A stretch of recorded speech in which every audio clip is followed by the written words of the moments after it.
Yes, sir. Fuck yeah. What's up, bro? Let me get my fake mic. Hell Ooh, yeah, dude. Is that your VO mic?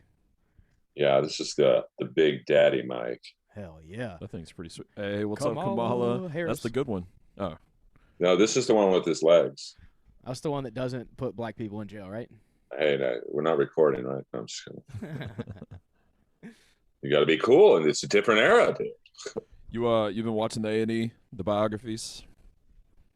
Yeah, I didn't like the one they did on Piper because I thought I should have been in it, but I, it's I all was, good. I was expecting you to be in it. I'm gonna be honest. Well, I mean, he was supposed to come to my house the day he died, so like I thought that could have been like a story. Yeah, Not that that should have been like a huge part of it, but like you Mentioned know, at least, you know. yeah. Talk about it. well, just like the whole podcast thing where Stone Cold like got us kicked off of two different networks just because they had a beef. So like I thought that could have been like shoved in there somehow, but You would think so. I heard old Stevie Simone did great. oh, he's awesome. Yeah, he should have been on it for sure. I just I it seemed like the WWE had something to do with it because they glossed over a lot of stuff. Yeah, I got the same vibe on the Stone Cold one too. I'm like, we're really revising some of this history a little bit in their favor. Yeah, and if it wasn't done or if they didn't have a hand in it, they definitely would have mentioned his beef with Stone Cold, like because they had a problem of what to this day I don't know why they didn't like each other. So uh, you know, who knows? I mean, it's kind of like the HBO thing with Andre the Giant, where WWE definitely had a hand in that. They fucking abandoned that guy as soon as his body broke down. They Yeah, didn't put that in the documentary. yeah. I mean, any documentary, man, like you can almost every documentary has some sort of slant where they leave shit out, man. It's so hard to watch a because I'm one of those fucking idiots that will watch something and be completely influenced by it and be like, oh yeah, oh yeah, yeah. I'll buy full in, and then somebody will be like, he was 5'2", right, or whatever. I'll be like, what? No, they said he was 6 foot in the documentary. It was like, yeah, they lied. I'm like, God damn it. So I Well, it's can't. like if you did and I don't think they ever will do a roast battle documentary, but like if they did, and you had Comedy Central uh, make it, it would definitely not be the one I would make. Yeah, They gloss over a lot of the bullshit. for sure. All right, welcome to the Rushmore podcast. My name's Pepper. My name's Thomas. It's a podcast where we take our Mount Rushmore of any given topic, and if you listen to the podcast at least 30 minutes, you'll figure out what the fuck we're doing with it. This week we have one of the most legendary people we've ever had on the podcast. We're having him again. It's Big Daddy Earl fucking Skakel. Applause. Applause. I'm here, boys. I thought we were already started. I didn't even know what the hell were we just doing the last 5 minutes. Yeah, no, we were in. He's just he's late on his fucking mark. Sometimes I do the intro 45 minutes in. Who cares?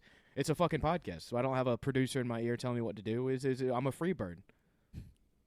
I'm really digging the baseball slash motocross glove. Oh, it's only one. What are you, Michael Jackson? Oh, you guys. Oh, okay, I get it. Lyle Lyle Tool Company, Corporation. dude. Oh, you guys get a sponsor out of them? I get it. Well, no, they send us free stuff, but if they're going to send us free stuff, we might as well show it on the podcast, And they're very versatile. True. Tell them about it. Well, here's the thing. If you need specialty automotive parts, there is no place you should go other than Lyle Tool Corp. They make stuff for everything. Like I said in the last episode, they make fuse pullers. You know what I've been using to pull fuses for my entire life? Needle nose Your pliers. teeth. It can damage the fuses. They have specialty fuse pullers. They have specialty items for any of your automotive needs, body work, engine work, alignment stuff. So get your ass over there to Lyle Tools and get some shit. You know what I'm saying? By the way, I'd like to do a plug right now. This is the guitar player from the Killers, Dave Koenig. He has his Shit. new album out. I have spoken to him several times on the grams. I get nothing out of doing this, but if you like the Killers, and who doesn't? Who doesn't? He left the fold for a little bit, do his own thing, support Dave's solo artists. Nice, dude. Is it like kind of the same vibe as the Killers? Yeah, I think he got frustrated that they weren't using his songs, and he's like, "All right, if you're not going to use them, I'm gonna." I think he temporarily left. I think he's back in the fold now, but it's like any. I think the Killers is more run by Brandon Flowers, so pretty much do his songs. So I could see the others in the band going, "Well, how about some of our songs?" So I've said I it a bought ton of his. times. If I could play bass for any band on the planet, it would be the Killers. Just I love their fucking bass lines. They're so fun. Yeah, and they kind of have two bass players. Like they have the OG guy, Mark Stormer, I think is his last name. But he had some weird injury with a pyro incident that fucked up his hearing. He got So head fielded. basically, and he doesn't tour as much, and so they have another guy who I think Mark plays on the albums. This guy tours, but I think so many people are hankering for it's not really a reunion because they didn't really leave. Yeah. But for the original four to do a tour, and who knows? There's big money in that, dude. My Chemical Romance was going to go on tour in 20. Yeah, I guess it was 2020. It got canceled, but oh my God, were they going to make an absolute shitload They've been of back money together on that for tour. 2 years and have done nothing because of all this shit that's going on. Yeah. I mean, I think I was scheduled to see the Killers. They were going to open the SoFi Stadium, the new football stadium in LA, which is crazy. I didn't even know they were that. I mean, I knew they were a big band, but like, I didn't know they were that big. Every white woman on the planet knows Mr. Brightside, And me. and there's a lot of them in LA. Oh yeah, no, I mean, I saw them only briefly. I went to the iHeart Music Festival to see Weezer, and then I think the Killers opened. They were like, so it's like 8 bands. It was 21 Pilots and a couple other bands that I didn't know, and then the Killers were just. It was my first time seeing them. They were like amazing. So, but they had, it was kind of like not the fake Killers, but like the original singer and like a bunch of session guys who are all great. But I want to see the original form. I mean, I think Hot Fuss might be on my Mount Rushmore of all-time albums, or at least albums that I've listened to the most. It's such a good fucking album from front to back. Yeah, I mean, they're almost like. I remember I saw Grand Funk Railroad because the guitar player in Kiss, after they kicked him out to get the original 4 of Kiss back, he went to Grand Funk Railroad, and I went to see him, and I wasn't really a fan of theirs outside of we're an American band. Yeah. I mean, what's another Grand Funk Railroad song? They're almost, it's like very similar. I couldn't tell you, but like in the concert, I was like, oh, I didn't know they did that song. Yeah, it's like Foreigner. That's the band that we always use for that example. Yeah, Foreigner is like 18 #1 singles. I just saw a movie trailer, Space Between, where Kelsey Grammer, have you seen this? Kelsey Grammer's playing a like retired alcoholic musician, and he looks like an insane human being in the movie. But Rivers Cuomo does the entire soundtrack for it. He wrote all the music. Oh, I love him. Oh, he's he's a closeted metal guy. Yeah. Like if you ever see Weezer in concert, he does like these little guitar solos where he's got a lot of finger tapping, and it's very. You could tell he grew up like obviously with Van Halen, but I'm sure he was a big Rat fan. I think it's often said that he wore a Rat shirt at Harvard. So you could see because he grew up he's a little younger than me. I think he's probably in his late 40s. So he grew up in like Bon Jovi, Dokken, Poison. Yeah. And they do a great, I will say, most bands, when they do a cover, they kind of are mockingly doing it. Yeah. Weezer does an amazing cover of Poison's Talk Dirty to Me. Like, it's very well done. So I know they just put out a cover album like last year or the year before, a whole album of covers. Oh yeah, the one that had Africa on it that was #1 for like a month. And then they had like No Scrubs and Take on Me and just crazy random shit. Yeah, when I saw them, I think it was the Pixies and Weezer. Yeah, they did that Toto song, and instead of the guitar part or the flute part, whatever that thing is in the middle, Weird Al Yankovic came out and did it on the harmonica. It was pretty funny. I remember that tour. What was that, like 2017 or something? Because I think they came to New Orleans when they did that. Which one? Yeah, that was. I think like Panic! The Disco played it also, or was that a different tour with them? That was another tour. I saw that tour when I didn't know anything about Panic! At the Disco, and I saw it in Irvine, and I was like, "Wow, Weezer's going to have a hard time following this band." That dude's got some fucking pipes on him. Dude, not only that, but he was doing like these David Lee Roth like jumps. Like he was doing like wrestling spots, like doing backflips off the drum riser, and like I've seen Weezer before that, and like they kind of just stand still and play. Yeah. But they killed it. Weezer was a different energy, but it was like, oh, they did this thing at the end where kids came out and they stood next to, I guess, whoever their father was, and they played the same instrument. And I just remember like the keyboard players all assumed his kid. Everyone left the stage but him, and so this little kid's out there just jamming. I don't know what he was jamming to, but like they put on a good show. Brendan Urie from Panic at the Disco is so infuriatingly handsome and talented. He is a very good looking guy, and he's a podcast fan. Really? Yeah, he was on Your Mom's House like last year or something. God. With Tom Segura. And he you know, listens to all that so shit. he's in a committed relationship, and he has side bitches in like every city in the U.S., probably the world. Yeah, like, and like it's totally chill. Yeah, he calls himself pansexual, but yeah, it's a totally open relationship. Yeah. Like he openly talks about I have every a- city he has a new. I have a different friend of a friend that has a friend that's one of his side bitches in New Orleans. That's quite a It's a weird connection stretch. you have there. Yeah, thanks, man. I know a couple celebrities, dude. I don't like to name drop too much, but you know, Well, I do. who's your biggest name drop? All right. Oh. I live in West Hollywood. Yeah. And I'm going to show you this man's guitar pick. Oh wow. That is the great Steve Stevens from Billy Idol. And if you ever listen to Rebel yell during the guitar solo, he gets out a ray gun and rubs it against the guitar. This is autographed by Steve Stevens. Oh wow. You can see that. He's He's got my a neighbor. fantastic autograph. It's a really good signature. Oh, he's awesome. He's just a guy who gets it. I've been a successful musician for 40 years. I got a hot wife. Yeah. Get to play with Billy Idol. We do a couple dates here, a couple dates there. I'm good. So Did he ever put out a solo album? he's put out like so many albums. He was let me see. He did I swear to God, I have a Steve Stevens solo album CD somewhere. Well, he did a flamenco album that I think a music nerd would love it more than a Billy Idol fan. Whereas if you listen to this album, you go, this guy is amazing. But if you show them whose album it is, it's like, he looks like a Jersey Shore housewife. Yeah. But he also is on Vince Neil's first solo album, which was pretty big. Oh yeah, I have that one too. So Is that the one from like 2002?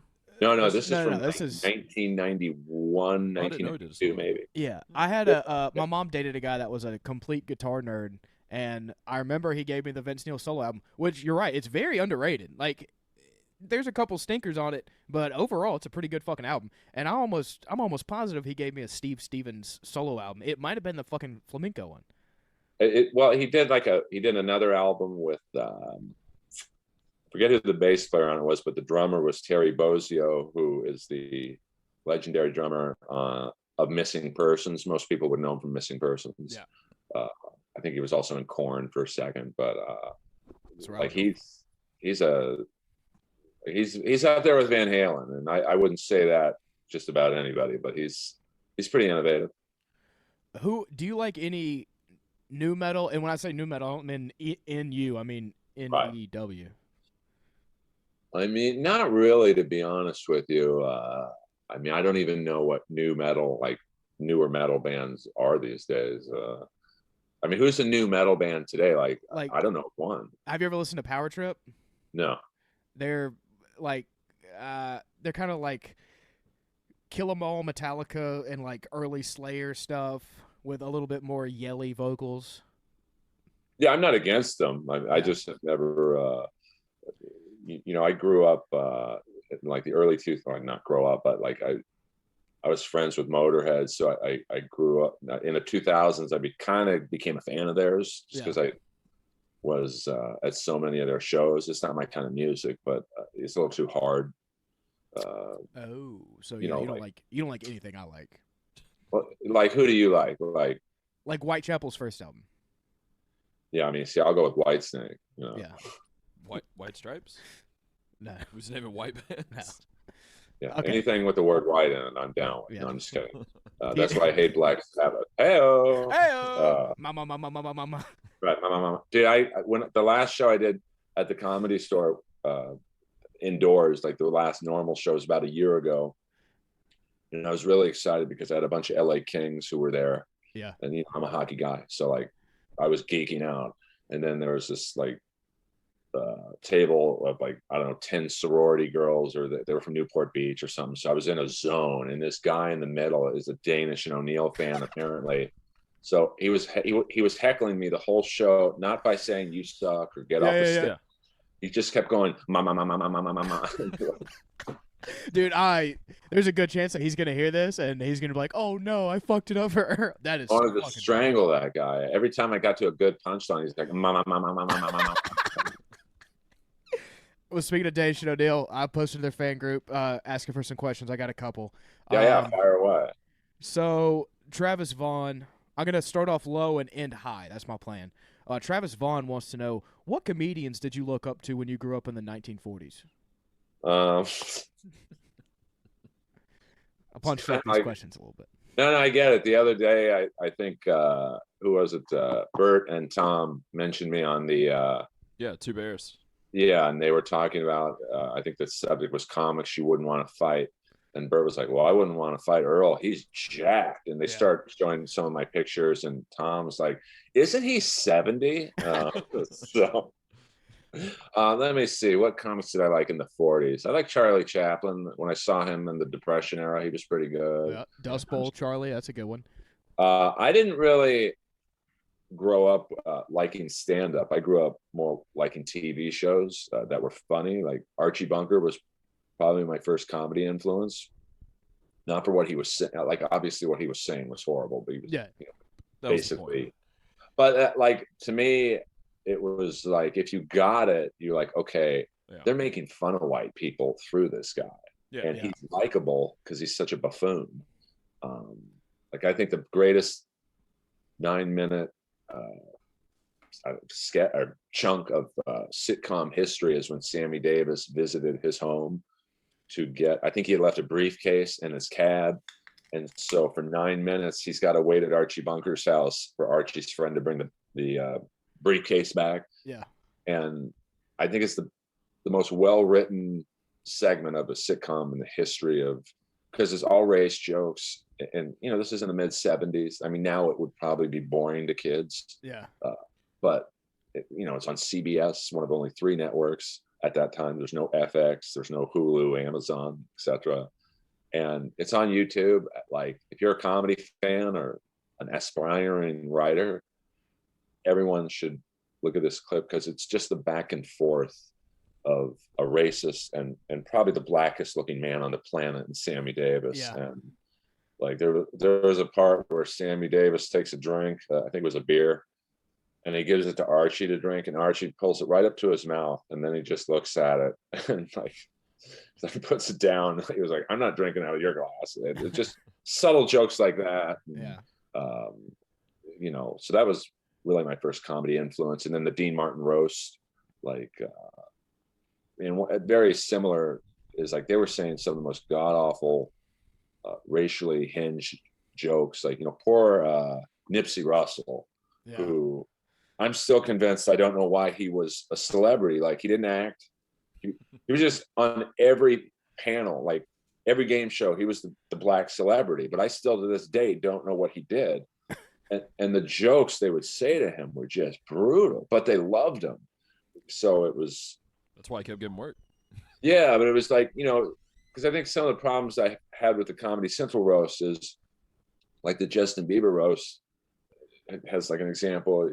I think Chris D'Elia was on it. Yeah. Because that was Justin Bieber's favorite comic. So I get that. But then everyone else, and Hannibal Buress had the best line where he looked at him and like, I don't like your music. I'm just here because I know it's going to help me.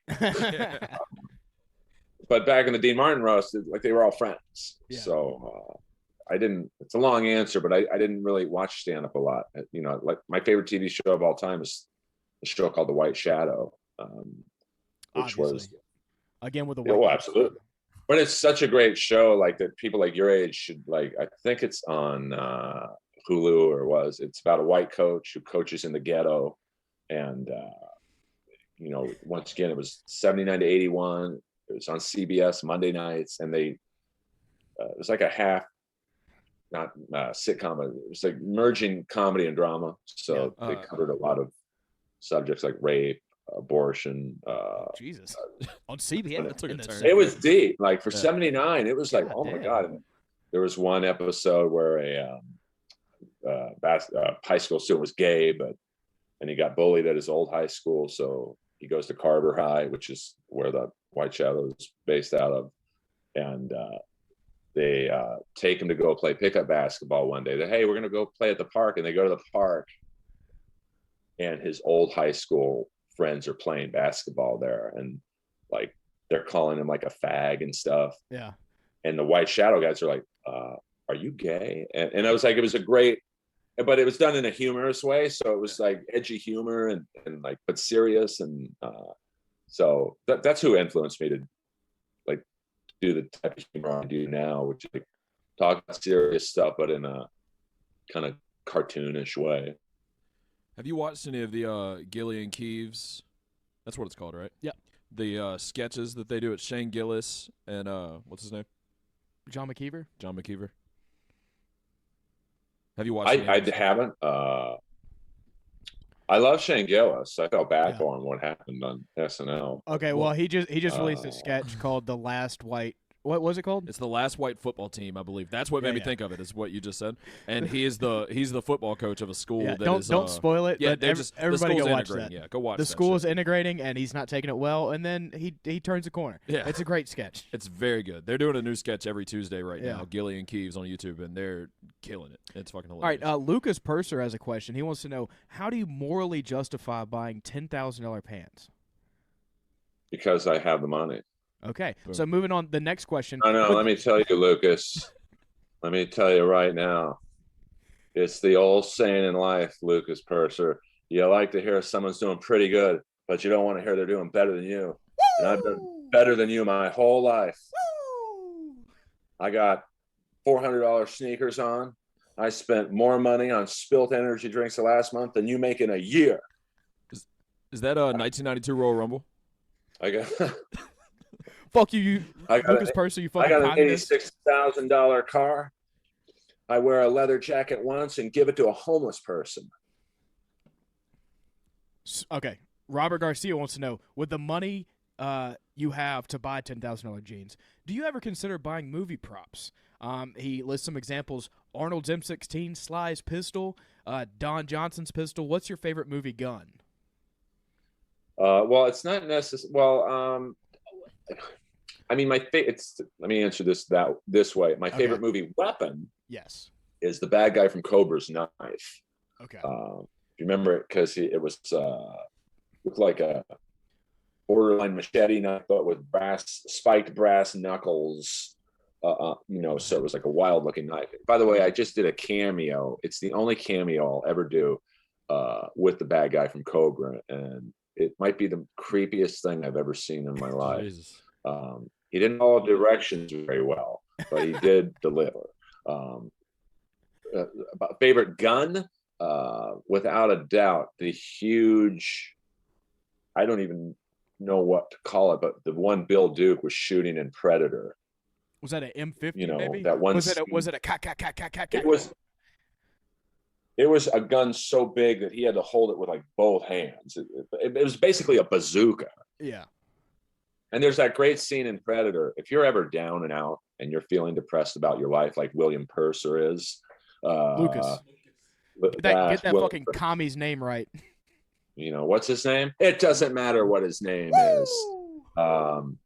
If you're ever down and out and depressed, the scene where all 6 guys from Predator are shooting at the Predator, it's just like a 20-second scene, but it's so macho, where they show like Schwarzenegger to the side and he's all jacked. They show the Indian, he's all jacked. It's very testosterone based. Yes. Okay, that's a minigun. That's a chain gun.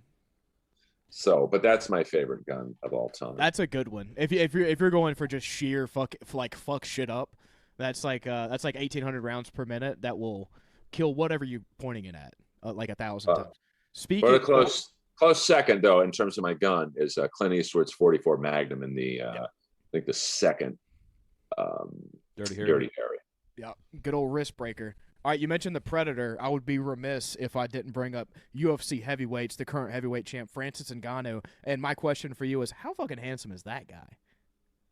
Not very. Francis Really? Ngannou? I wouldn't don't- find him you don't think handsome he's at handsome? all. No. What? Well, when I think of a handsome MMA guy, I think Sage Northcutt. Okay, so a white guy. I get it. Oh, he's No, but pull up a picture of Sage Northcutt right now. I've jerked off. Yeah, I we know, know I know what he Sage. looks like. I'm pretty sure. I'm just saying, for an MMA fighter, he's got model looks. I look at Francis Ngannou. I've never thought that's a good-looking guy. No, Okay, me either, Sage. Here's what I'm learning. Okay, Sage has 80s bad guy good ever. Yeah, looks. he looks like he could And that's be. why you he like could have been a bad guy in Karate Kid, or Yeah.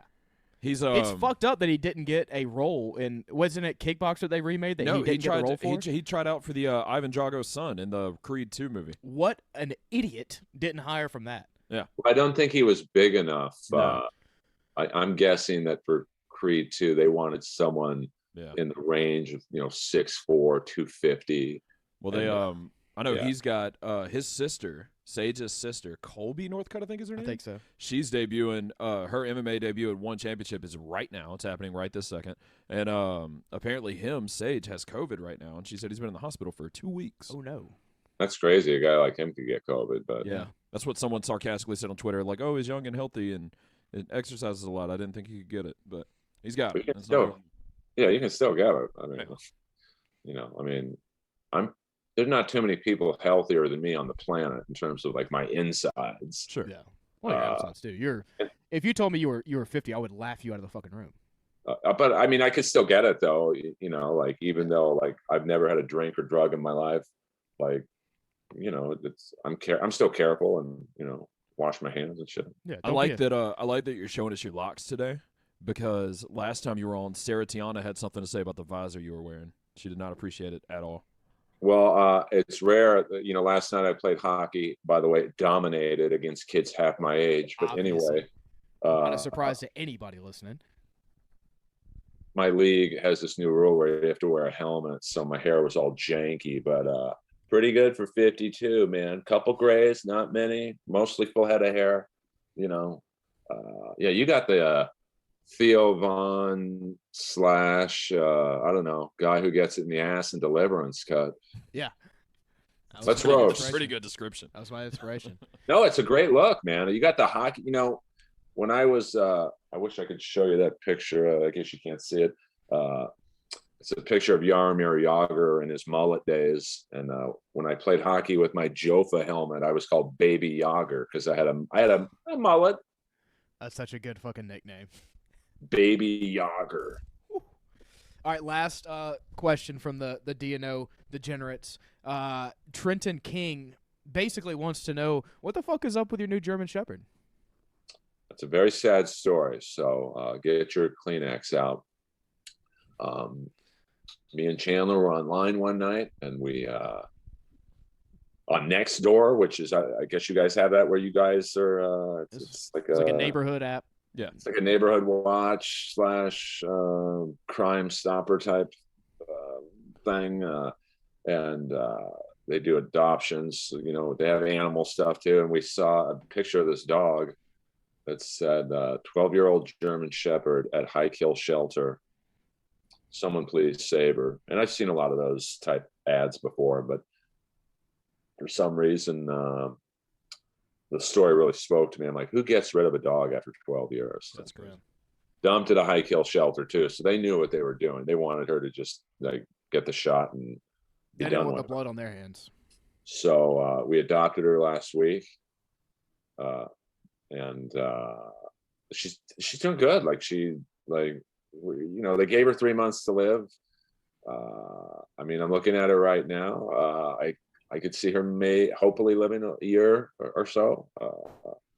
But just they overbred her, because she's a beautiful, people stop us on the street every single time.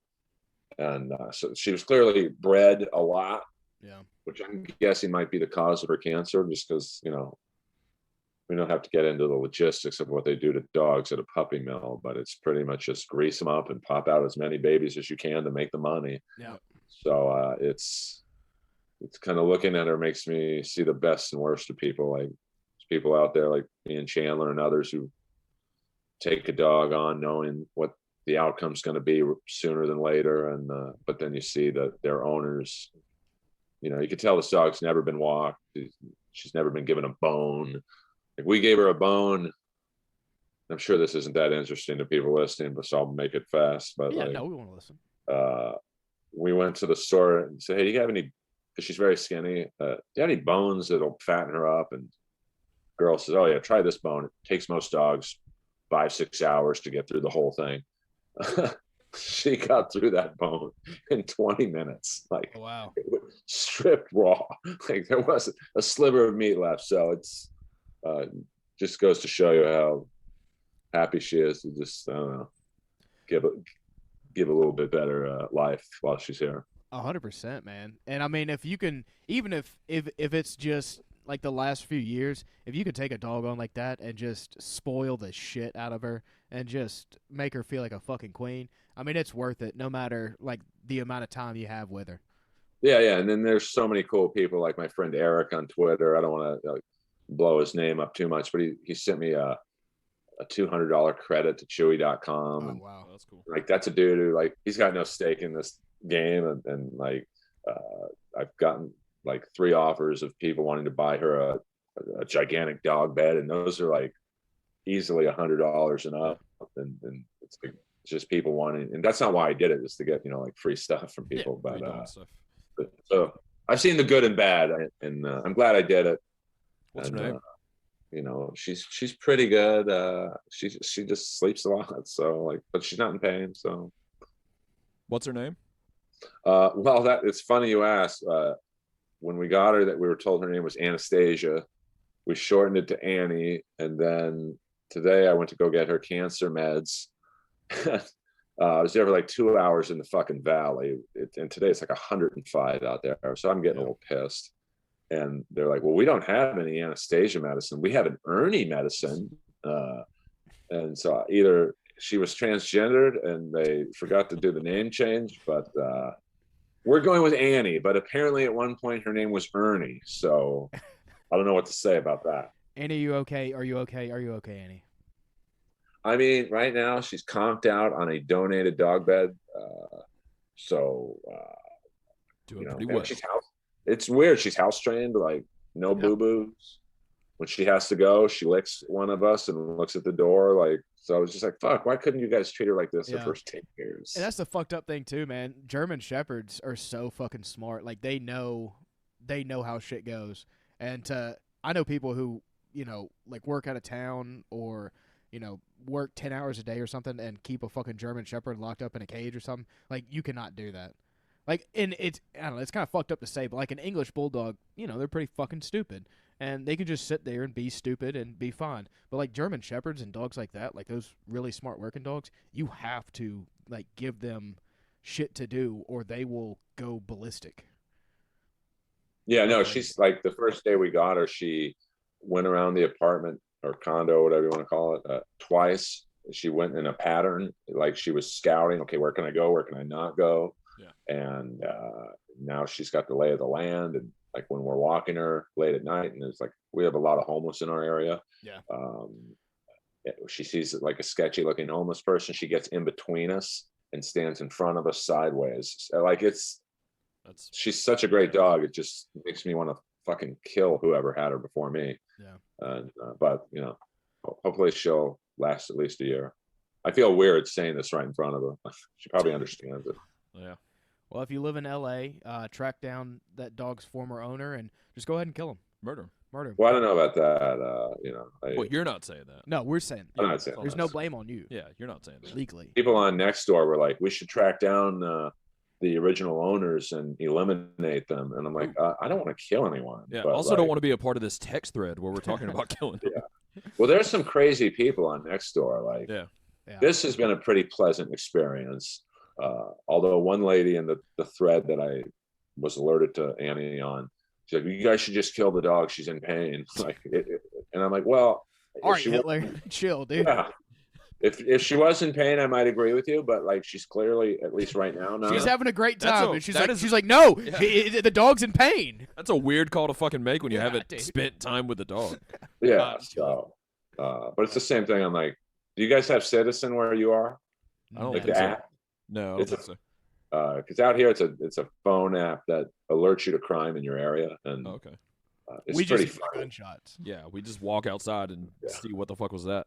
So where are you guys located?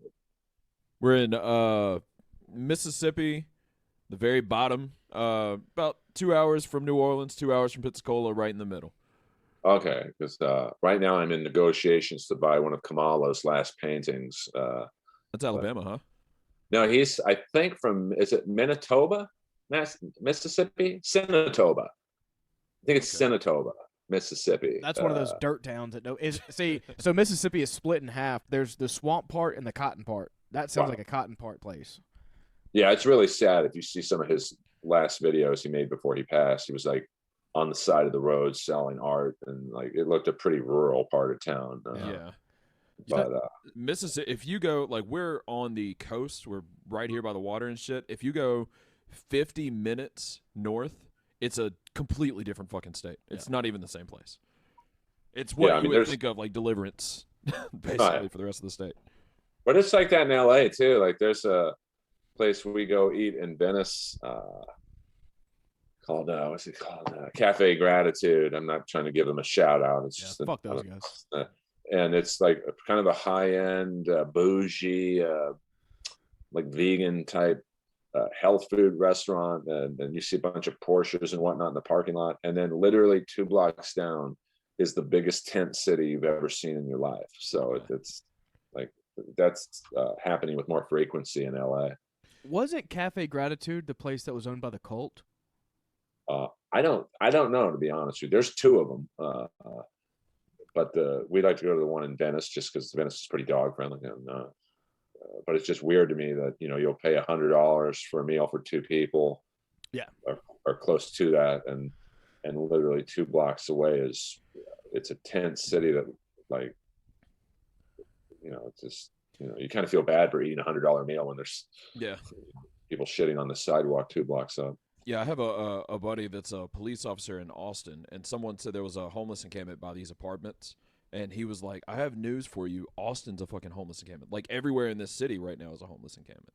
It's outside of every restaurant you're eating at, every apartment you live in. It's the entire city. Well, now you've got all the shitty LA comics moving there, so it's even worse than just a homeless encampment. Might have been what he was talking about. Ooh, got him. Yeah. I like how you don't like a lot of people, Earl. No, it's not true. I don't think that's Okay. true. All right. It's not true. All right, correct me. I think he likes integrity in people. Yes, I don't like people who aren't who don't have integrity. I don't like. If you notice the people I talk poorly about are people who have wronged me.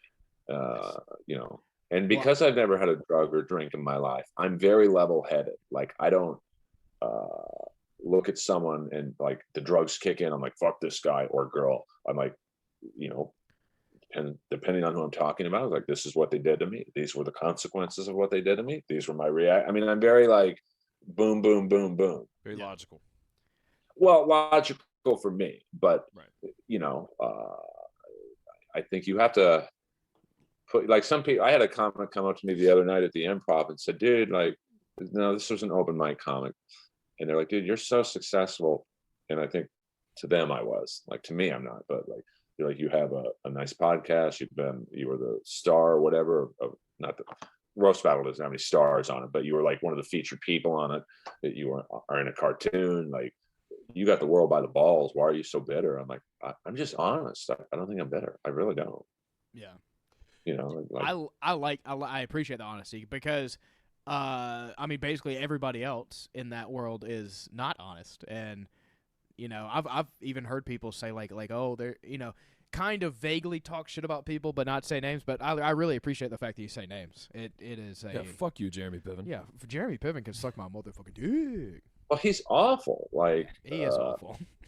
He's an awful person. He's a worse comic, and like he's doing comedy because he has to, not because he wants to. Yeah. Who is the I I don't know if he's a manager, an agent, or what that you talk about a pretty good bit. And I want to say he represents like Ron Jeremy and fucking. Oh, that guy Dante, he's a fraud. Yeah. He's like. Now we're going to talk a little politics here, but it's just because it shows you what a liar he is. Yeah. He had a post the other day about Matt Gaetz, the Republican who's. Oh, he's down here, dude. Yeah, so you guys know who he is and Yeah, what he's yeah. accused of. Traveling with underage girls and allegedly maybe interacting with them. Get him into roast battle with those proclivities. And Dante was like, "You must get rid of Matt Gaetz. He's a creep. He's this." It's like, dude, you repped Ron Jeremy, wose the biggest rapist maybe in the history of Hollywood. Might be the most prolific racist? Might be the most prolific rapist to professionally work in entertainment. Possibly out-hit Bill Cosby. Yes. I mean, it's between those two. He got Me Too'd out of porn. Yeah. Like, you had girls who routinely take it in the ass go, "We won't work with him." Like, whoa. That's a red Is flag. Ron Jeremy not retired? he's in jail for about. I know now, 400 but I'm days. saying before that, was he still working currently? I mean, I think he did select films. This will explain Ron Jeremy in a nutshell. I had a friend of mine who produced one of his movies, and so he gets there, he immediately goes to sleep. He has, was it narcolepsy? Yeah. Where you just sleep randomly, like, Yeah. because he used to come to the Comedy Store, and I got so excited. This was before I knew about the 800 rapes. Yeah. And I thought, I'll do porn jokes. He'll be great. So I'll do all my porn jokes. And I would run back to the room to say, "Hey, man, did you like that joke I did about whatever?" And he was asleep. So he's sleeping in the chair. It's time for his scene. My buddy goes to wake him up, and he had shit his pants. Jesus Christ. So my buddy, who's a really nice guy, he's like, "Hey, Ron, do you want to freshen up a bit?" Like, basically saying, "You should probably shower." And he's like, "No, I'm good to go." Like, it's like, what? I didn't know he had narcolepsy because I watched something. Oh, not just, but I remember seeing something where he was sitting in the front of a crowd, and I don't remember what show it was, but it was like a weird mix of comics that were talking to each other. It was like Gary Shandling and Bo Burnham and Mark Maron and Ray Romano, I think. And they were like, "Let's ask Ron this next question." They look over and he's just like passed out in the fucking seat right there in the front. I thought it was like a drug thing. I didn't know he was narcoleptic. I thought he was just No, he's high as fuck. and I've seen him because I live in West Hollywood, and there's a gas station. I don't want to get too into the local businesses in my area, but there's a gas station on the top of Sunset and San Vicente. It's really the only gas station in West Hollywood for, I don't know, 10 miles. And it's open 24 hours. And it's right by the Rainbow, the Roxy, the Whiskey, and several other newer nightclubs. So Ron would go there at like 3 a.m. and just wait in his car to pick up chicks. Because it's like prostitutes go there to get rubbers and dick pills, and I go there to get like my energy drinks for the next day. And dick pills, yeah, oh, absolutely. Come on, dude. Rhino 69 is the new sponsor of Inappropriate Earl. So it's just like, and he drove this really shitty car, and he's like wearing sweats with piss stains. What kind of car? I'm very curious about the car. It was like a really shitty Ford. Like, you could tell he's never washed it. Not a Pinto, but it was like an a Escort. Ford. That old? Yeah, maybe like a Taurus or something. Yeah. And like, Really? Can you barely drive had air with narcolepsy? No, you can't. I used to date a girl who. And he's like a mooch, just like, I think one night he asked me for like money to buy him something. I'm like, "Are you crazy? Like, the fuck?" And then I said, "Well, I'll give you money if you go on my podcast." Because I thought, well, this guy's got great stories. I mean, Yeah. Sure. 40 years in porn, and people forget at one time he was the biggest. He was like the De Niro of porn. Yeah, I was about to say 40 years in pop culture, because I mean he fucking transcended porn. I mean, he was, in the heyday of porn, where they would literally have premieres at like legitimate movie theaters. And he just looks at me and goes, "What's a podcast?" I'm like, "All right, this probably isn't going to be a good mix." So I don't know, man. Like, he at least, okay, I'll say this about Ron Jeremy, and this isn't a compliment, this is just a fact. I will say, at least he looks the way he is. Like, he looks like a rat fuck. He looks like who a is rapist a trashy piece of shit. mooch And at a he gas is station. that. At least he's not deceptive with his looks. But if you look at pictures of him, sorry about that banging You're good, someone's that's fine. page. It's probably Ron Ron's Jeremy lawyer. from Lockup.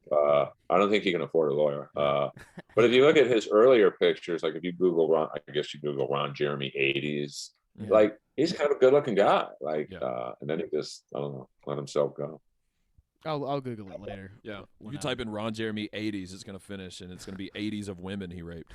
There you go. Well, he's out of control, man. And Yeah. that's the thing about Dante is like they only dropped him at Dante's agency because it got too hot. Like people were like, you realize you rep a rapist, and you know, like everyone knew that Ron Jeremy was a pig. Like, so you know, we all, you know, he was creepy with waitresses at the Comedy Store, like crossing the line and grabbing them, and so it's like, don't act like you just found out. Yeah. Earl, have you ever tried Blue Chew? I tried what? Blue Chew. Blue Chew? Blue Yeah. Chew. It is. I don't know what that is. It's a boner pill. It is. Well, it's technically. Oh, not no. boner chill. It's a erection enhancement chewable. They're a sponsor. It I is think. the shut up. It's the same drug as Cialis or Viagra, and it's a chewable pill that only takes 15 minutes to kick in. It's incredible. I mean, Have you never? I tried it? haven't. I'll do some research on that when I. Okay. You would probably need to take 2, just so the blood flow can get to the whole thing. Well, yeah. I mean, his dick's too big. But what I'm saying Plus, is, I'm 52. You gotta understand. 52 is 52. Like, so. something to look into. I don't know how much you pay for Viagra, but this is significantly less. So I Well- have it's a monthly subscription. So I get like I don't know how many, like six or I believe. something a Yeah. month. Yeah. And it's like basically chewable Viagra, and you just take it like 20 minutes before you're about to lay down some motherfucking pipe, and dude, it fucking works. And I've done some of the gas station shit. Actually, no bullshit. Off of your recommendation, I've tried some of your recos, and they did work, but it was, I don't know, like bizarre side effects. Oh yeah, I've used gas station dick pills, and like the next day is just like a killer headache. You It's get like weird. head rushes. It's fucking strange. It's weird, and I will tell you, Blue Chew, you get your nose kind of swells up a little bit, you get kind of stuffy, and your ears will get hot, and you might get a little bit of a headache. But hey, guess what? That dick is as hard as it's gonna be, and you can. When they say like you can go for round 2, you really can. And in the next morning, whenever you get up and take that first piss, and you look at your dick, it's like, hey, look at you, man. We did it. You're about Look at us. you're about 25% bigger than you usually are when we wake up. I like that. So it's something. You got to be careful though, because Yeah. I took one time. I thought I had a for sure thing, and the girl flaked out, and I was up and wired because I think I had energy drinks flowing, and so I went to the gay gym right down the street. Yeah. And I don't know, about 10 minutes into my workout, I'm hard as a rock in a gay gym. So you gotta just make sure, your girl or guy, whatever you're Or guy, into. Yeah, sure. or non-binary, You know, or dog if you're Ari Shafir. well, if you took, well, I'm not getting into Ari's proclivities, but that's another podcast. This is the number Yeah, one we- DNO fan podcast on the planet. Yeah, I was about to say we could do a Rushmore of Ari proclivities.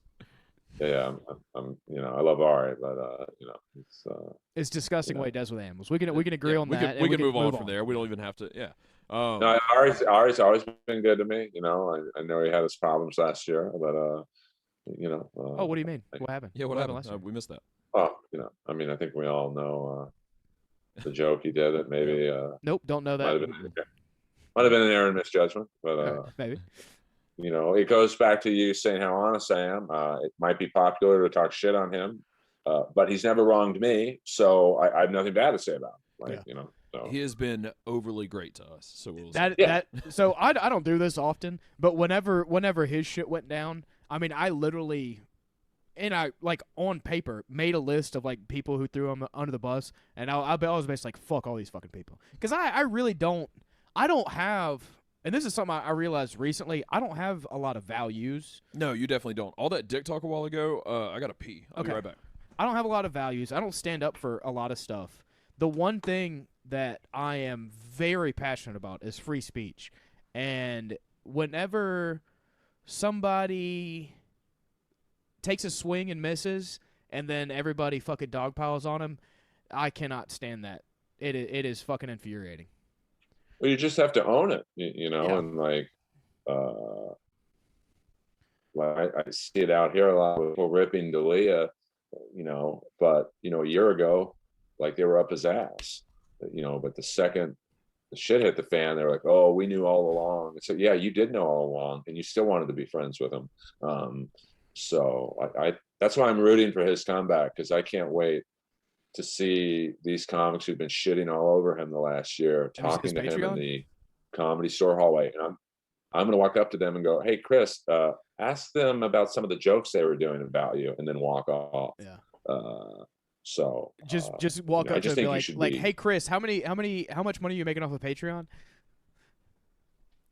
Yeah. Well, it's not even about that though. It's just like, there's so many comedy friends, especially from the roast world, who are, oh, Chris D'Elia didn't get COVID-19 because it's too old for him, and stuff like that. And I can't wait to see those people up his ass again. And I'm going to go right up to them and go, hey, Chris, why don't you ask them about the jokes they were doing about you the last year? Yeah. And I can't wait to see the look on their face. And back to Ari Shaffir real quick. I do want to say, I mean, Ari Shaffir, you said he's been nothing nice to you. He's been overly fucking nice to me. I don't know if I've ever like publicly like just talked about all the fucking awesome shit that he's done for me. Yeah. But I mean, he is so he plays a lot of my music on his podcast and shit, all that shit. And he has shared us on Instagram and fucking Twitter and all kinds of shit. He has emailed me and basically like asked how I'm doing and shit. He is a fucking awesome fucking dude. And even when he has negative shit to say, he says it in the nicest, most respectful possible fucking way. Yeah. He is, as far as comedians go, and as far as nice people go, he is right fucking up there. And also, his producer Becky is a goddamn sweetheart. True. And Kyla Fox, shout out to her. Yeah, I mean, I just think that joke was, just swing and a miss. Well, I think the problem was like Ari and myself. We're used to making fun of comic. I'm not putting myself on his level, but like, he's a lot more famous or whatever. But both of you have done Rushmore podcasts. True. Yeah, absolutely. But like, you're equal. We're used to shitting on our comedy friends. Maybe like when Ralphie May died, I certainly made a lot of jokes about Ralphie dying. I loved him. But Kobe was, he's like not even an icon of just basketball, but just an icon of like life. So it was just too big of a target. It's too broad. You hit too many people. And plus, I don't think he knew at the time he did that video that, the kids were in the helicopter. Oh yeah, he didn't know. He did not know he didn't know the kids were in there for sure. So but I think he still probably would have done it. I don't know if he would have if the kids were like if he knew.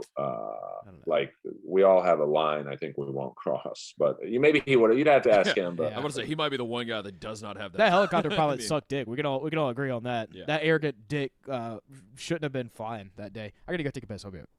But I will. Not that I'm sticking up for the helicopter pilot, but like I'll guess that he was under pressure to get them to where that basketball tournament. Like, I would think that was the case. I think that the real piece of shit.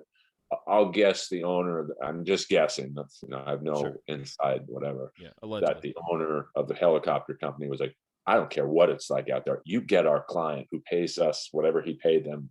It's not the first time they'd use that place. Yeah, get him there. Yeah, or don't come back.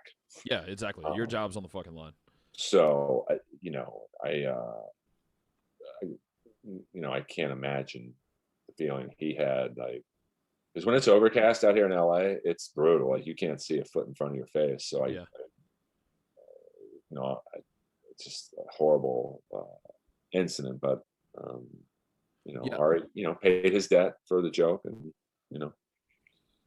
it's like people who did 9/11 jokes. Obviously it was a brutal day, and I did a 9/11 joke once, and a guy came up to me at the Comedy Store, and my brother was in Tower too, and I'm like, oh, that wasn't Steve Rosizzi, was it? No, he was. That's another podcast. So, I'm not putting my 9/11 joke on the notoriety level of Ari's situation, but Yeah, sometimes you take, if you're a comic that's dry and sarcastic and dark, you take swings, and sometimes you miss. So Yeah, that's the thing too. Is that's what people need to do more of. I'm sure Pepper just waxed about this poetically, but you should be able to. You would hope that people could just see that for what you just said, for what it is. Well, okay, so I had a thought today that I thought was continue that thought. I have to check on Annie real fast. As she's moving, I will hear every word you say. Cool. I'll be back 1 minute. Okay. So once you make everything like unmake funnable, yeah, you know what I'm saying? Like once everything is off limits for fucking joking about, the comedy that you're left with is so fucking lame. Yeah, I mean, so it's the more disheartening. Well, go ahead. No, Sorry. okay. So like the comedy now. So I follow a lot of like uber fucking woke people on Twitter. Okay. And like the jokes that they make, it's like the safest, fucking dumbest, low effort dad jokes. Like there was something on Twitter today. It was like, can you believe that this guy parked in every parking spot in a supermarket? That's hilarious. Shut the fuck up. That's a pretty good joke. That's autistic. That's a pretty good joke. That's autistic, and it's not. Yes, that's very artistic. It's a really good joke. But that's what I'm saying. Like, once you make everything off limits and you can't fucking joke about anything, that's what you're left with. Yep. You're left with a guy who parked in every parking spot in a supermarket. That's not even a fucking joke. People were losing their minds. Being like people with like fully vaxxed, BLM, fucking all cops are bad, all that shit in their fucking Twitter name. Yeah. It's all cops are bad. That is. ACAB? Yeah. It's all cops are bastards. Oh, whatever. All cops are Same bad. thing. But they've been like, oh, this is so funny. I can't believe he did that. Oh, wow. Yeah. But like I think you have to be in the room at the time the joke was told. Yeah, that's one of those you had to be there jokes. The supermarket one, it's a really good joke. Okay. Well, I had a Comedy Store reach out to me and say, hey, we're going to put up one of your roast battles on Instagram. Like, which one do you want? And I'm like, oh boy, none of them. Like, just because, Oh, yeah, the roast jokes out of context don't work. Well, roast battle jokes specifically, just because, back in the glory days of the show, there were some racially hinged jokes. There was homophobic jokes. There was, good jokes. And they have their place. Sexuality. Good jokes. So if you were in the room, you got the context of, the heart of the joke. Like I did a roast battle once against my dear friend Fifi Dosh, who is now when we battled, she was Joe Dosh, and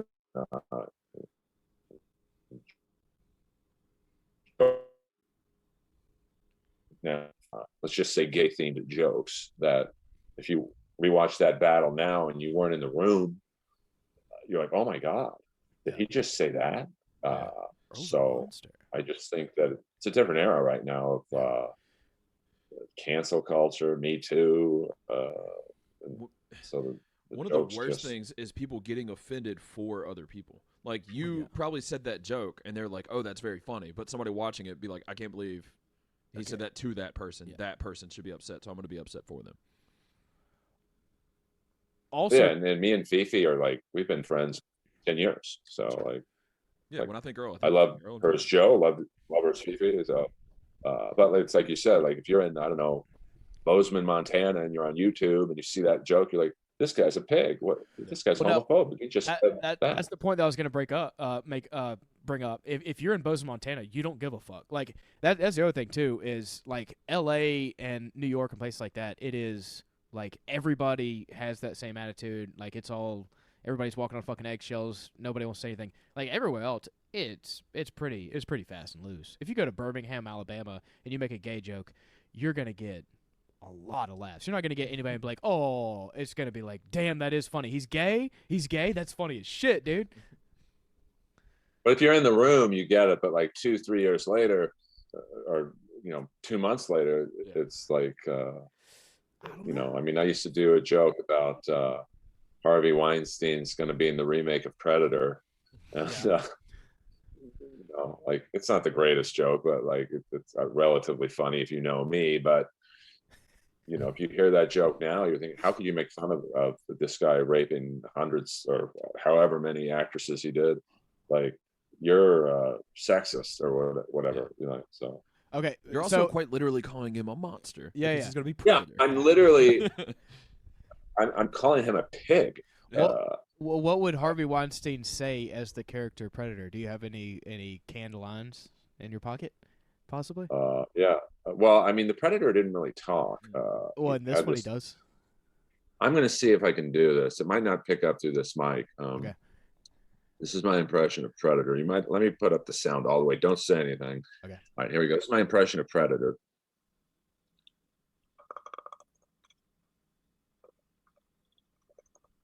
I mean, that's pretty much all the Predator did was that sound. So. Yeah.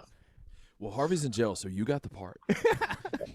Yeah, I mean, I'm no Michael Winslow from Police Academy, but that's my really the only other impression I do is from the Indian of Predator. So that's also the girl from The Grudge. It's right. the same sound. True. Hey, whatever. A gig's a gig. You ready to get in this goddamn topic? Oh yeah. This week we're doing our Rushmore of people that got away with it. You know, we talked about rape way more than I thought before the topic. Yeah. In this episode. Now I got about 25 minutes. I'm not trying to rush. No rush. I'm walking up to where I got to go, and it's only about a 10-minute walk, but I have to be there by 8. That's fine. Gotcha. All right. So, who wants to go first? You or me? You. Okay, I'll go first. On my oh fuck. All right. Sorry. Okay. I have to say this. My number 4, my Mount Rushmore of people that got away with it is Rat. They got away with playing horrible music for so many years. Sorry, Earl. I don't You're agree. out of control, dude. I don't agree. All right. Who'd you got, no, I want you to sit in that for a minute. Yeah, no, Rat, bad band. I don't like them. I think they're not my cup of tea, and they got away for so long. And they have a famous comedian that's their number 1 fan who knows every single thing about the band, and I feel like it's unfair. I feel like Whitechapel should be bigger than Rat. But my only reply to that is, you just said it. They got away with it for so long. If they were that bad, they wouldn't have gotten away with it for so long. True. Well, we'll see, because I got some other pretty big ones up on the list. What do you got, Thomas, for your number 4? My number 4, you actually have a story about, so you can probably say more than I do, but I don't know if you have them on your list or if you left them off. But it is the 2-time murderer, 1-time Super Bowl champion, Ray Lewis. 2-time Super Bowl champion. That's a good one. Ray Lewis. I have a story? Yeah, you said you know I somebody that was at the club. I have or a some third-hand story. A guy that I used to work with used to work security at that club, and he was working that night where it happened, and he did tell me, without a doubt, Ray killed a guy. And he said his crew was incredible, and I think they had a fall guy that took the blame for it, kind of. That's what J-Lo does. But, yeah, man, if you're going to be that famous and that murdery, have fall guys in your crew, 100%. I would say my number 4 of people who got away with it, it's a tie. It's really okay. There's no and we've talked about them both in this podcast. It's Ron Jeremy and Bill Cosby. Okay. Yeah. Like everyone knew about, and you could almost put Weinstein in there with him. I know it's kind of cheating giving the 3 for 1 answer, but like they're really one and the same 3 people that everyone knew about Weinstein for 20, 30 years. Ron Jeremy, literally from 95 on, girls wouldn't work with him. Think about that. A girl in porn who did gangbangs, bukkake films, anal gangbangs. I don't think so. Obviously Bill Cosby's proclivities were, everyone knew, but they made money. That's why it blew back up so big, because Hannibal made a fucking joke. I can't believe Hannibal. Knew. I still can't believe, even though it's so many years later, I cannot believe Hannibal Buress, one of the most ridiculous, and not even like, he's like a mainstream comic, but like his comedy itself is like ridiculous shit. It's so funny. Oh, he's great. Like I love Hannibal Buress. But he I like him because he's like on the Bieber roast. He's like, I don't even want to be here. I just know it's gonna help me. Like, no one's gonna say that. Yeah, he literally told me, he was like, I don't like your music, man. He's like, there's no joke. I don't like it. He's like, I don't like what you do.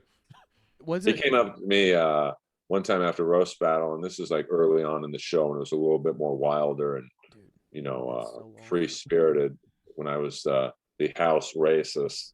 And he's like, dude, I'm sure you're not racist, but you do a really good job acting like you are. Yeah. And I didn't even really know him that well. I'm like, thank you. And he like whenever he says anything, it's kind of, he doesn't have a lot of emotion in his voice ever, so that's extra layers. He's fucking great. All right, my number 3 on my Rushmore of people that got away with it is Banks in 2008. You're talking about somebody who had zero fucking consequence. Banks in 2008, specifically Wells Fargo. They did horrible shit in 2008, and what they got like $1 million worth of fines or whatever. Like boo-hoo. I'm still not over that shit. Pepper's still salty about that. I don't like. You weren't even old enough to have a bank account when that bitch. happened. Yes, bitch. How old are you? Bitch, I was in the construction industry when all that shit hit. You were in high school. No, it wasn't. 2008? I was working. What? I thought you were how old are you? I'm 30. Okay. Yeah, don't fucking. Yeah, so say you would that have I'm not a victim. So of you'd this have been shit. 17. Yeah. Did you graduate high school?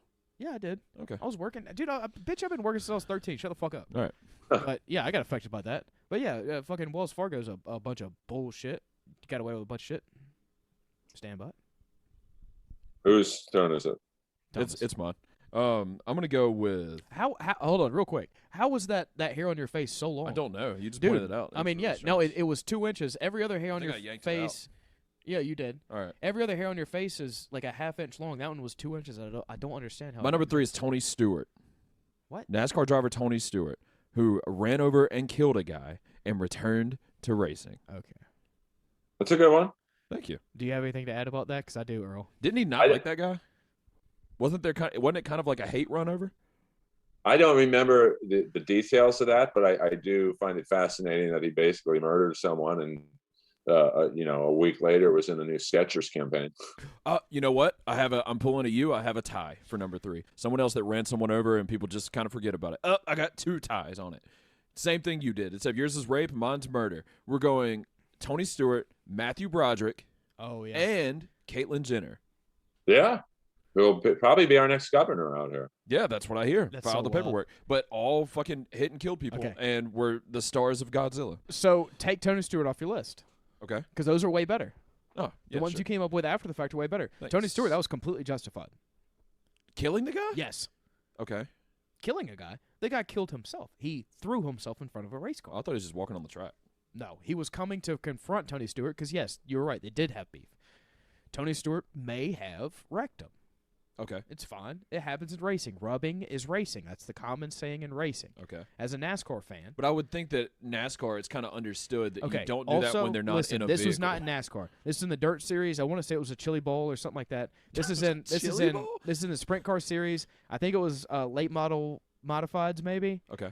And so yeah, they had beef. They had long running beef. Tony they Stewart had- is a real dickhead on the track. They He had- will fuck They you had up. beef in the Chili Bowl. There you go. All right. Woo! So yeah, they had some beef going on. This guy came to confront Tony Stewart while Tony Stewart was going 50, 60 miles an hour in his race car. Okay. And he stood in front of Tony Stewart's race car, and Tony Stewart hit him and killed him. Wasn't the guy like 20? I think he was No, like I think a it was kid. an older guy. I don't know. Oh. Who cares? Hey, fuck that dead guy. Tony Stewart is one of the best race car drivers of all time, dude. Don't disparage his name. Number 20 Home Depot for life, dude. All right. Come on, get the fuck out All of right, Caitlyn Jenner then. What's your number 3, Thank you. Earl? Well, I'd like to make an addendum to my number 4 and also throw Jeffrey Epstein in with that Ooh. group, because everyone knew about Jeffrey Epstein too. So, but my number 3, we're number 3, right? Yes.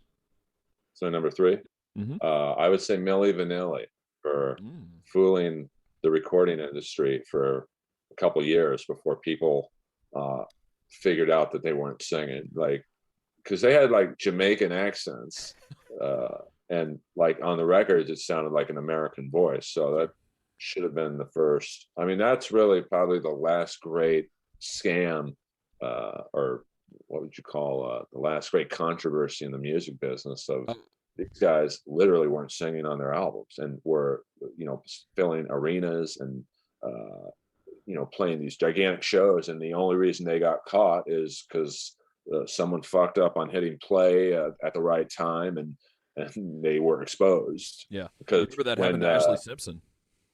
yeah, on I think SNL. Yeah.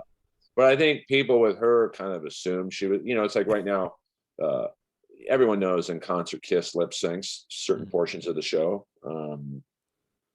That's fine. But with Milli Vanilli, they were sold as being amazing singers. And That's so such a good pick. it was very, the fact that they carried off that scam for a couple of years was impressive to me now that I look back at it. That's a really good fucking pick. I'm pissed that I didn't come up with that. That is a good Because one. I mean, they did. Like it was a bombshell whenever it came out. It was like, oh. It was just funny. I remember the I think it was maybe an MTV Awards show. I might be off on that. Might It have was been something big like that. It was something It was big pretty on big. live TV. And they I think the tape stopped or something, and you hear the one guy actually singing. He was just singing the tape, Yeah. but his voice clearly was not Jamaican. Yeah. And I think Real Chet years Hanks later. situation. Yeah. I mean, but I've seen a lot of bands lip sync and or they sing the track, which is basically they're singing, but they're singing to the recorded version of the song. So I don't, certain people, like I saw Motley Crue do that. They don't openly admit to it. But Motley Crue is the worst band that I've ever seen live. I've seen hundreds of shows.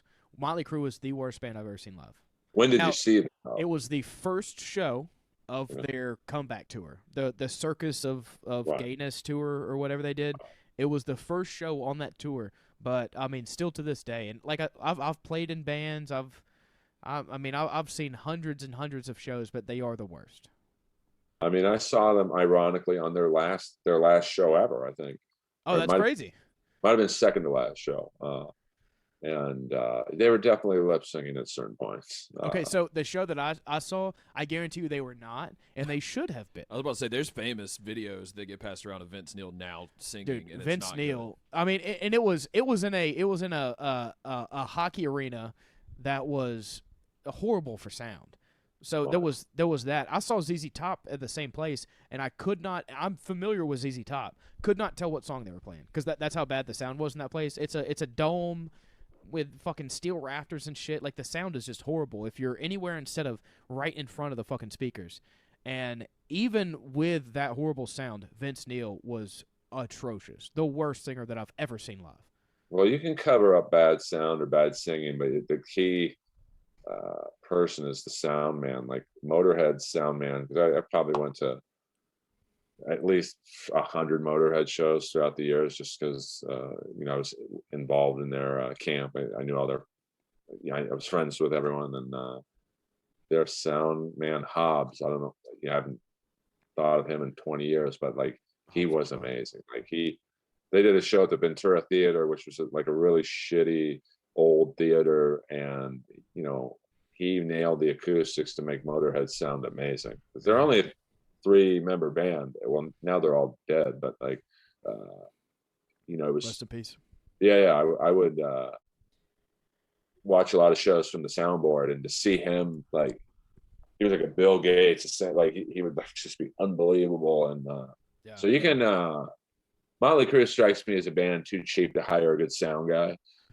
Well, also, I mean, Vince Neil just like he was the thing that made him bad was it was like he was trying to do a voice, and he was trying to cover Vince Neil from the 80s. True, and he was not on key at all. That's the main thing you can tell is when they're just like way fucking off key. So you're just a bad singer, and you're just not even singing the right notes. That's what was bad. One of the best things that James Hetfield does noticeably now, like later, because I've seen him twice in the last 10 years, I guess, or later, is he doesn't try to sing it in the key that he was on fucking Ride the Lightning. Yeah, like he adjusts because he can't do that anymore.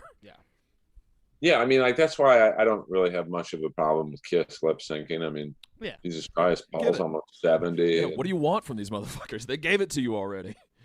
Well, I mean, they put on the makeup. Shut the fuck up. Yeah, I mean, they got the fucking unitard on with 40 pounds of body armor. Like, and it's not like their singing is the thing that everybody's coming to see. They're not like, let me hear them. I want to hear them acapella this time. That might be the best example of what you're talking about, where it's acceptable with Kiss. I don't even like Kiss, but I'll give you that.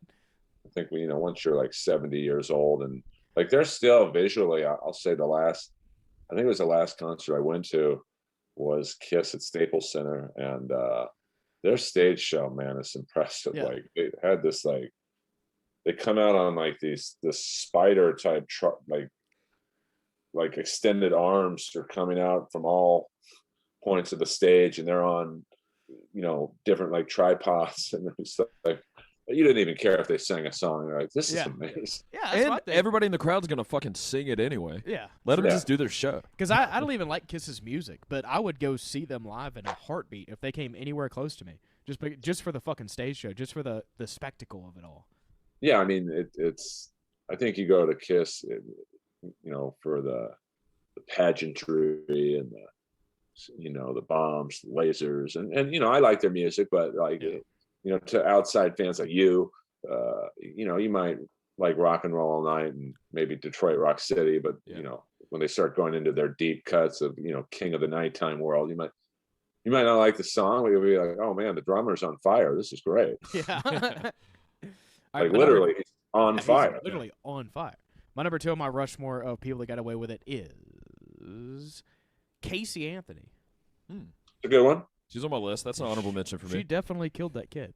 I mean, it's without a doubt. Yeah. She killed that kid. Okay. Rest in peace, that kid. She's starting her own PI firm. Yes. If there's anyone who should do that, it's her. She knows what the criminals are thinking. Yeah.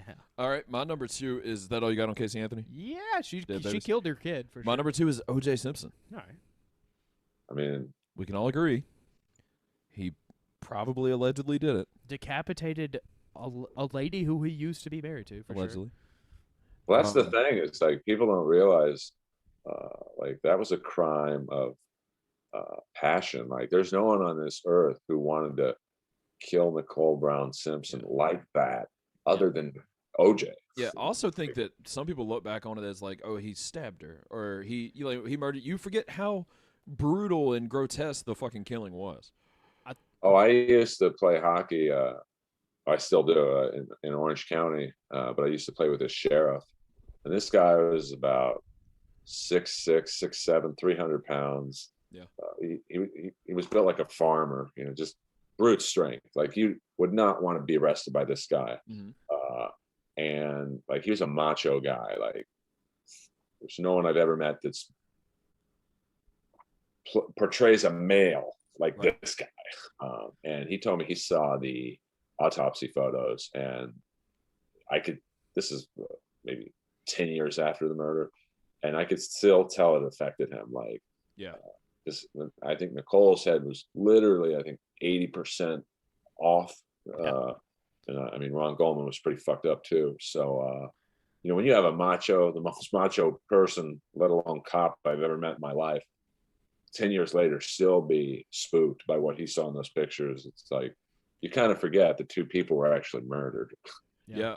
Fun fact, Big John McCarthy, MMA referee legend guy, was one of the arresting officers whenever they called OJ. Oh, I didn't know that. Yeah.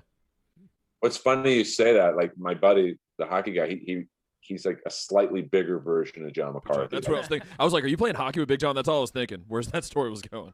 He's built just like him, looks just like him, like the definition of a macho man. Yeah. And you would think, not that just because someone's physically imposing that they would be spooked or emotional. Yeah, traumatized is the perfect word. That, like I could see his face turning white, 10 years later, still like horrified of, what he saw. So that's a great people who got away with it. Thank you, man. What's your number 2? Number 2, it's not really a person per se, but it's that pro wrestling conned people really up until about the internet that it wasn't fake or that it was real. Okay, yeah. Because if you remember, and I'm old enough to like when were you guys born? I was born in 93. 91. So the internet was really pumping probably around 95, 96 maybe. But like in the 80s and 70s, but since I'm a teenager in the 80s, there was no internet. So and I've done this joke a million times, but it's kind of true. Like I actually thought Kamala was from Uganda. Yeah. I thought the Ultimate Warrior was from parts unknown. Yeah. And instead, Kamala was from Carrie by God Hair's hometown of bumfuck Mississippi. I was about to say, Kamala was actually from parts unknown. But yeah, I thought Roddy Piper, rest in peace, my homie, was actually from Scotland. He's from Saskatchewan. I thought, now this is one that's a visual joke for everyone, but I'll put this up to the screen. The great The Butcher. there we go. The great, I thought Abdullah the Butcher was actually from the Sudan. His name is Larry, and he's from Windsor, Ontario. So, great Canadian wrestlers, dude. So when the internet came about, you could, let me Google Abdullah the Butcher, and now his Wikipedia page comes up. Oh, he's from Canada, and like, Kamala's from Mississippi, and who else? Kane the Undertaker. They're not brothers. Yeah. That one got me. I'm old enough to know that one tore me. Yeah. I mean, that's the one that you guys your age, I really thought they were brothers. Yeah, 1997, they were the scariest fucking brothers I'd ever heard of. One of them is the mayor of Knoxville now. Yeah. Or whatever. Yeah, Kane. Knox County, yeah. And then, for me, it was like, Hulk Hogan. Glenn. Glenn. Glenn Jacobs. Yeah, and I forget, the Undertaker's real name, I think, is Mark Calloway. Yeah. So I thought... Sounds like a professional hunter, Mark Calloway. But I thought Hulk Hogan was really from Venice Beach. He's from Tampa. Yeah. Not that that's that big of a deal, but so that's the way they conned everyone for, I'll say, pro wrestling was basically around since the 50s for almost 45 years of, no, this is real. So, yeah. All right. My number one on my Rushmore people who got away with it is the Clinton family. All the murders that are basically undeniable, all the just fucking people over, and then allegedly everything that has to do with that. And hey, I don't know, I'm not gonna bring that up, but yeah, Thank you. The Clinton family, a lot of fucking murders that they got away with, and it's like for sure. Just look into it for 2 seconds. They definitely killed some motherfuckers. See you at Vince Foster's condo. Yeah, fucking the whole fucking CIA Contra shit. Whenever they're bringing cocaine over, where it's like 100% that happened, that hair is still there. I fucking saw it. Take it. Are you sure? Yeah. It's gonna hurt. Go. Are you sure? Not all of it. Well, it's gonna hurt how you're doing it. Yeah, just one, not the whole handful. I didn't get it. All right, it'll be okay.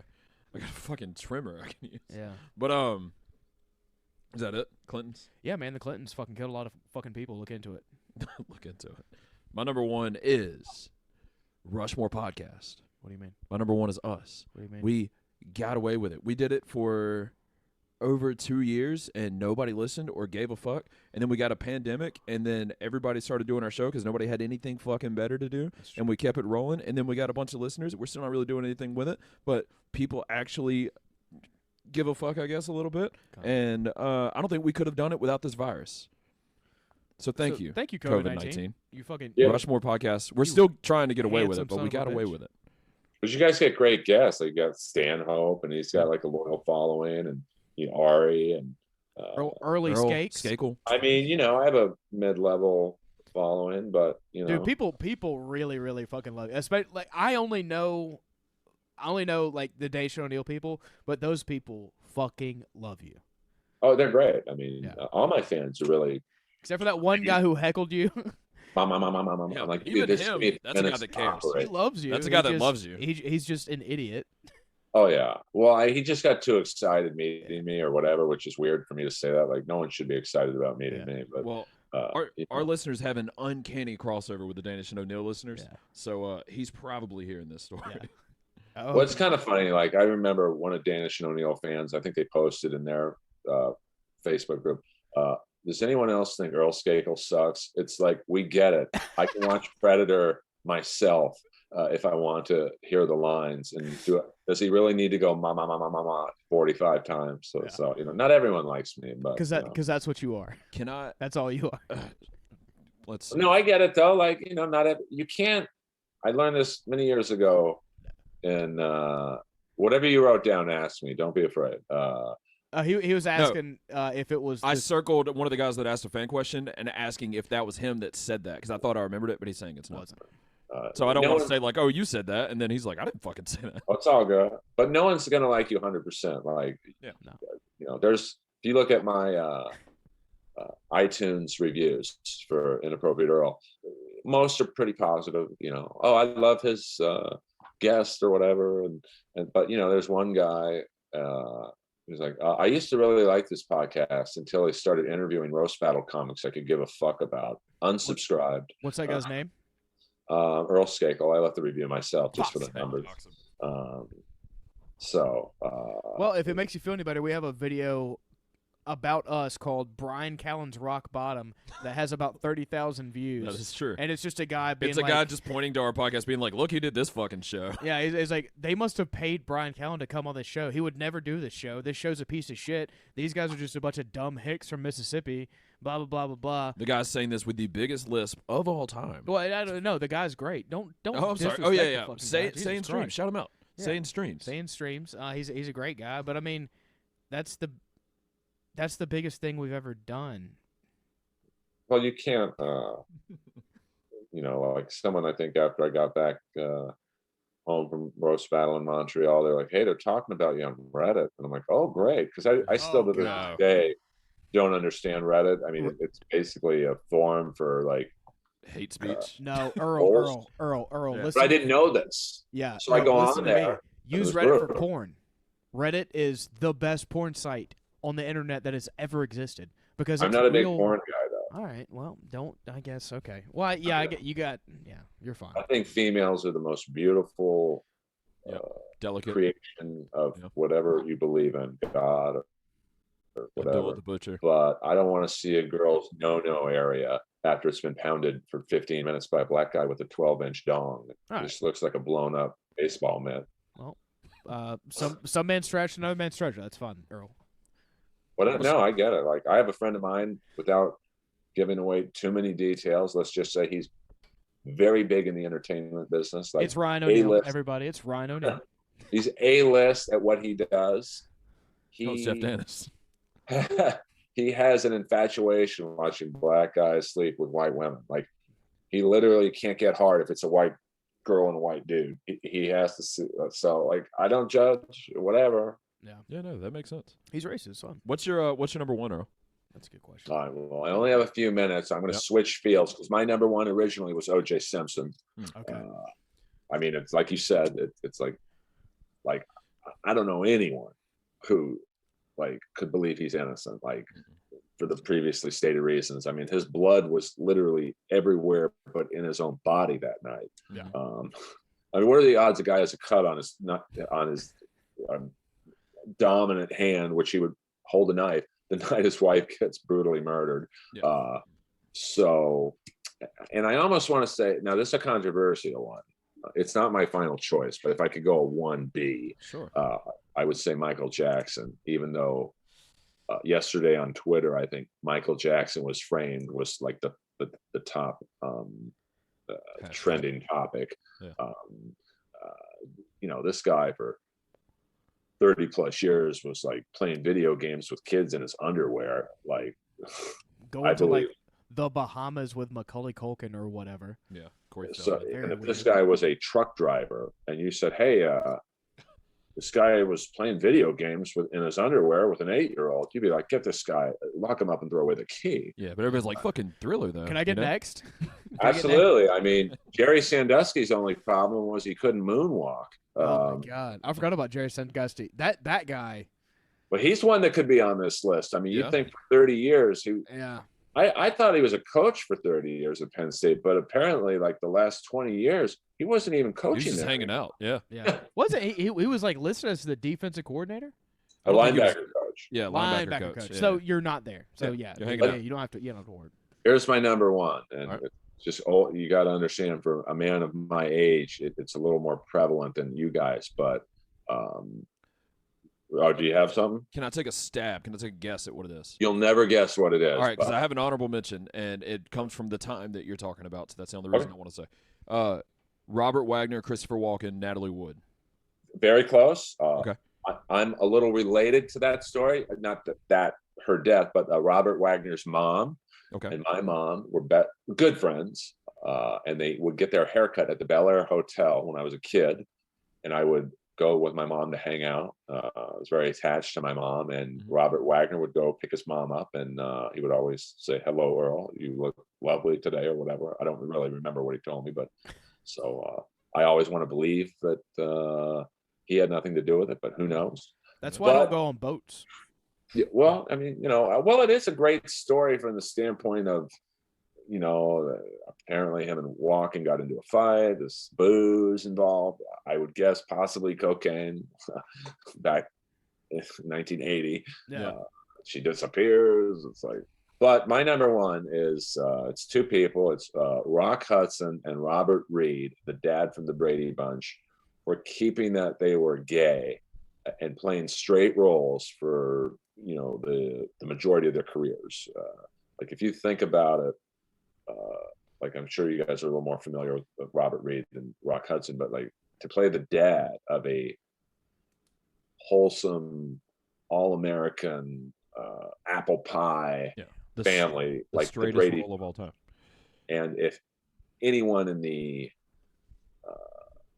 casting or Hollywood world thought he was gay, he never would have got that part. Yeah. No, that is fucking big. Because they would have known, now you're gay, you get your own sitcom. If you think about the 70s, it's like, and even worse for Rock Hudson, because he was playing a leading man in the 60s and 50s, and like being gay back then was just like, and it just came to my head. Think about the life that this man had, being black, gay, and from the South, and no one, I think, put it together that he was gay. Little Richard. I was gonna say not black. The guy who did the theme song for Arthur? Yeah. But two gay guys. That's Christopher Cross. No. He's talking about Arthur, the shitty kids cartoon on PBS. No, he did Magic School Bus. That's my bad. Yeah. Arthur was Ziggy Marley, wasn't it? Yes. Yeah, but Chris Cross did Arthur the movie. What do you think about that? And there's a few other people, like Judas Priest singer Rob Halford. Freddie Mercury essentially married a woman. Elton John, he hit it for a long time. Oh yeah. Well, I think everyone knew with Elton. Like you never really saw him with girls. Mm-hmm. Freddie, like the girl that he was with forever before he came out, he ended up leaving her everything. I saw Judas Priest like 2 years ago, and I was standing there watching Judas Priest as a Judas Priest fan, and some guy came over to me, and we live in South Mississippi, so it's not like a mind-blowing thing, but he was like, "Hey, he's gay?" And I was like, "Yeah, dude." Well, yeah, but there's some stupid people out there. Like 100%. This has nothing to do with the topic, but you guys know I'm a hockey fan, and one year the Kings traded for this guy named Anson Carter, who is black. At the time, he had dreadlocks. And how does hockey feel about that? Now it's cool. It's cool now. Is it? Oh, absolutely. Like now it's like. No, I'm saying like it's cool, but never mind. I don't know where you're going with that. I was gonna. Yeah, we should stop. It could get racist. I was gonna say some stuff. Well, no, I'm friends. My good friend Val James was the first U.S.-born African American in the NHL, and like when he had to break through. Now he had it worse because. Like Willie O'Ree was the first black hockey player in the NHL, but he's the Jackie Robinson of hockey. And Val was the first U.S. born, and Val was a tough guy. He was a fighter, so you can imagine how hard it was and what he heard in the stands when here you are, this hulking black guy, and you're beating the shit out of these white hockey players. Like, I think we can suffice to say what he heard. My question. This got to be the last question. Yeah, I got to get out of here. No. Normally I would be on for 3 hours. You're good. I have to take my hot sauna. You got to do Joe Rogan shit. Oh my god. Look at it. Oh my god. Look at it. Rushmore exclusive. And that's me bloated. Yeah. Send that shit to Tom Segura. Fuck Tom Segura. Fucking put. Oh, we're doing biceps, dude. 52 and jacked off. You're 50. I thought you were 50. I'm 52, bro. That's hilarious. What's your last question? Not even gonna ask it. Doesn't matter. Ask it. Okay. Why are there more I feel like they should get more into hockey. The black people. Well, on it, the black people. What are we I'm in the sorry, dude. 1950s? All right. So don't you hey, what a don't you great just- podcast we had. Why don't you just say the colors? All right. Well, what a great podcast we had with Earl Skakel. Well, I'm going to answer that question. Okay, yeah, Okay. let's go. Pepper wrote down here NHL N-word hockey league. That's not true. That's not true. Anyway, That was a really good joke. Though. I like that. That was a really good joke. All right, go ahead, Earl.